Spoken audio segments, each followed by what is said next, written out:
My supplements for today.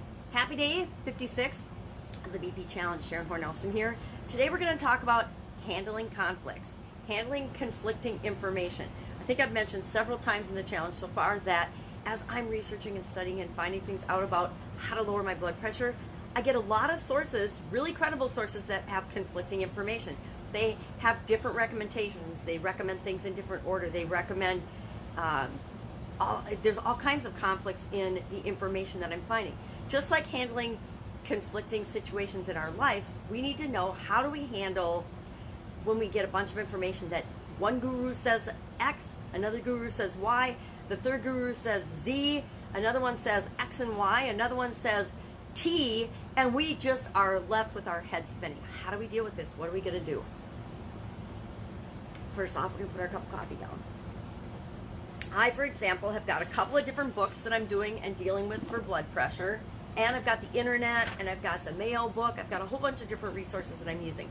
And in a lot of those, just especially in the area of supplements and supplementation and what works and what doesn't work, kind of like prescription drugs and the pharmaceuticals. Well, here's the medication. Here's what it's supposed to do to help you alleviate whatever symptom that you're having. For example, lower your blood pressure. And then they come out with the 6-page list of possible side effects. They're really known effects. They're known responses that people have had from these drugs and from tests, but they list them all out. In case you get one, then you need to call your doctor. Well, the same is true when we're dealing with information on supplements, only we don't get that little prescription disclaimer that comes with our prescription drugs of all the things that might happen. We have to figure it out ourselves. So there's a lot of conflicting information in terms of what to do and what not to do. So what do you do when you're faced with a conflicting information situation? Number one, I say identify the problem, identify the situation. Boil it down to something specific that you can look into and find out more about and get an answer on. So if I am looking at, say for example, the effect of magnesium on blood pressure, I'm just going to look at, I'm not going to look at all of the different nutrients or all the different supplements that can have an impact on my blood pressure. I'm just going to narrow it down. I'm going to say, okay, let's look at magnesium. And all I'm going to do then is I'm going to start asking questions about magnesium. Does magnesium lower your blood pressure or not lower your blood pressure? Or is it the kind of thing you have to test on yourself to find out? Because it can go either way.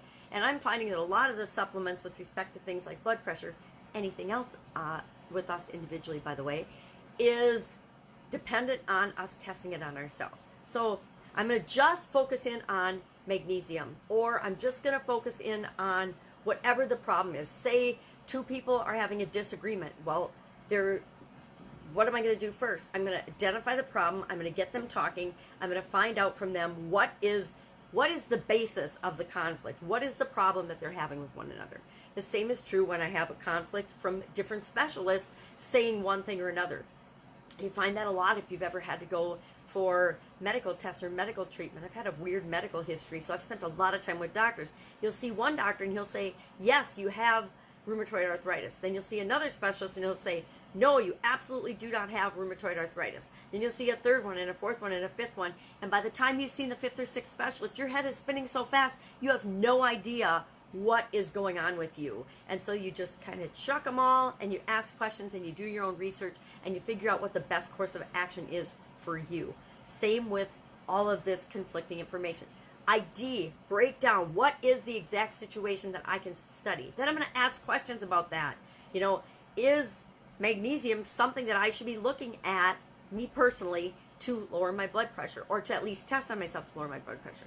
Then I'm going to start researching. I'm going to look for different sources, and then I'm going to evaluate and actually judge and weigh the different sources based on their credibility, their reliability, their consistency of good information, the proven record of being truthful and honest and above board. And I'm going to judge it based on whatever other criteria I want. But I'm going to look at different resources and I'm going to say, okay, Mayo Clinic has a really good reputation, but it doesn't mean they're awesome at everything. But I'm still going to give them more weight because they have a great reputation than Joe Blow, who has a supplement shop in a hippie district of Colorado that says CBD oil cures everything, and he says magnesium doesn't have anything to do with it. You just need CBD oil. You know, you're going to weigh things based on your own filter, your own experiences, your own interpretation of things. So 3-step process: ID the thing that you're going to investigate, ask questions about it and research and investigate it, and then weigh and judge the sources based on all of the information you get, and then decide what you're going to do.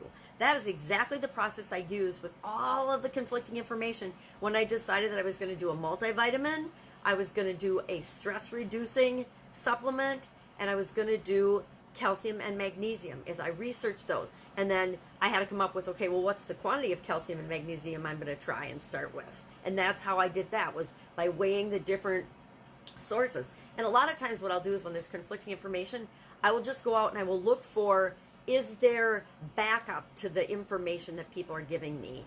And if there is, I might give that a little more weight. But keep in mind that just because everybody's saying something doesn't mean it's true.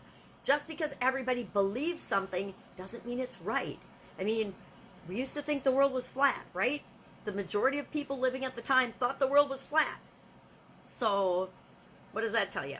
Don't believe everything you hear. Don't believe everything you read. Don't believe everything you see. Filter everything for yourself and think for yourself. Always think for yourself. So today, our challenge is simply to keep doing what we're doing, the 3 things that we already decided, keep rolling with that plan. But today, come up with 3 ways that you'll evaluate, or 3 things that you'll do when you get conflicting information. How are you going to handle it? What are you going to do? Maybe you just do the 3 steps I do. ID the situation, ask, and then do some research, and then judge and figure out what weigh the options for yourself. But come up with 3 things that you do. Now, let's be honest. You could just say, when you get conflicting information, I'm not going to do anything with this. I'm just going to ignore this. I'm going to run away from this conflicting situation. I am going to do nothing. I'm just going to let it resolve itself. Or you can ask questions. You can look it up. You can do research. You can do any of those things. So decide, what are 3 ways that you will handle and can handle conflicting information from now on. Just write those down in your little notebook, in our handy dandy challenge notebook. This is my polka dot BP challenge notebook. I don't know why polka dots. It's the first empty notebook I came up on. But write down the 3 things that you'll do when you have conflict. And that's it for today. Keep doing what you've been doing for this particular segment. I just took my supplements. I'll continue to take those between now and the end of the challenge and see if they have any effect on me. Yesterday I was tired, but I think it's just because I've got a cold and I'm a little bit run down. So I don't think that had anything to do with the supplements. But again, I'll have to keep paying attention and see how I feel and if it makes any difference to me or not. And then continue to check my blood pressure and see, is it going down? Is it not? That's it. Have an amazing day. If I can help you in any way, if you need help or have any questions about, conflict or the 3 things that you can do to handle conflict or to decide between conflicting information, what to choose, what to do, what direction to go, just hit me up and I can help you with that. Have an amazing day. I will, of course, be with you tomorrow with our next step in this particular segment toward our 90-day challenge, our 90-day goal. How are you doing? How are you progressing? Let me know in the comments below. Hit me up if you need anything, and I'll see you tomorrow.